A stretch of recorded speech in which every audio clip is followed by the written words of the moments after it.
Баршаңызға сәлем, менің сүйікті көрермендерім. Бүгін сіздерге бір жасағаннан идеальный шығатын шоколадный құймақтың рецептісімен бөлсем, міндетті түрде жасап көріңіздер. Бір жасағаннан керемет болып шығады. Мен каналыма көптен бері видео салған жоқпын, сол себепті дәл осы видеоны сіздер қолдайсыздар деген үміттемін. Барынша видеоны соңына дейін қарап, лайк басып төменге пікір қалдыруды ұмытпаңыздар.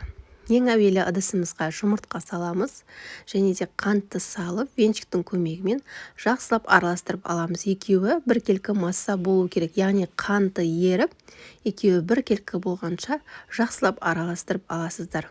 Толық құрамын төменге описанияға жазып қалдырып кеттім. Міндетті түрде соны өлшеп жасасаңыздар, бір жасағаннан идеальный болып шығатын болады. Содан соң үстінен 3 ас қасық сұйық май құямыз, және де сүт құямыз. Біздің сүтіміз жылы болу керек. Салқын сүт құймаңыздар. Бұл да бір блинчиктің құпиясы, яғни құймақтарыңыз идеальный шығу үшін сіздер жылы сүт құюыңыз керек. Кішкене ғана жылы болса жеткілікті. Жақсылап араластырып болған соң үстінен какао саламыз. Какаоны барынша сапалысын алып пайдалансаңыздар, дәмі өте жақсы шығады. Арзан какаоны қолданбаңыздар, сіздердің құймақтарыңыздың дәмін бұзып жібереді. Менде кондитерский дүкеннен алған малайзиялық какао өте жақсы, соны пайдаландым. Ешқандай түйіршігі қалмау керек.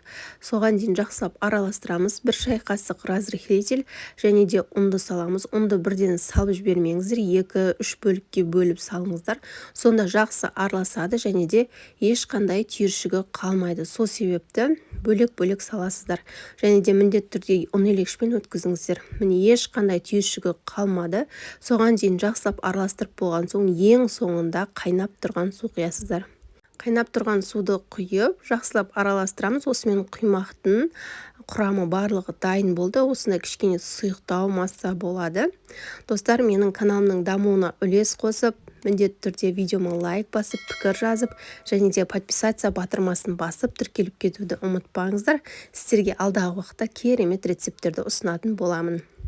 Құймақтарыңыз және де жақсы шығу үшін сіздердің тапаларыңызда өте жақсы болу маңызды.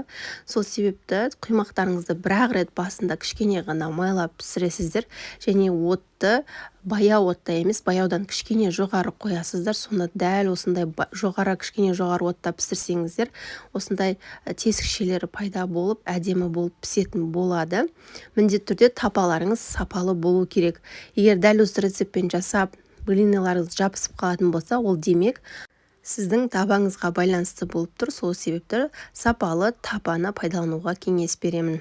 Дәл осылай құймақтарды кішкене жоғары отта 2 бетін қызартып пісіріп аласыздар. Егер сіздерге осындай шоколадный құймақ ұнамайтын болса, какаоның орнына ұн салып жасасаңыздар, кәдімгі ақ түсті блинный пайда болады. Міндетті түрде дәл сол рецептпен де жасасаңыздар болады. Міне біздің құймақтарымыз жұмсақ, идеальный болып шықты. Біздің балалар бір жасағанда тауысып қойды. Өйткені балалар өте қатты жақсы көреді. Арасына кез келген творог салсаңыздар да болады, қаймақ жағып жесеңіздер де болады. Өте керемет болады. Видео пайдалы болды деген ойдамын. Ұнаса лайк басып, тіркеліп кетуді ұмытпаңыз.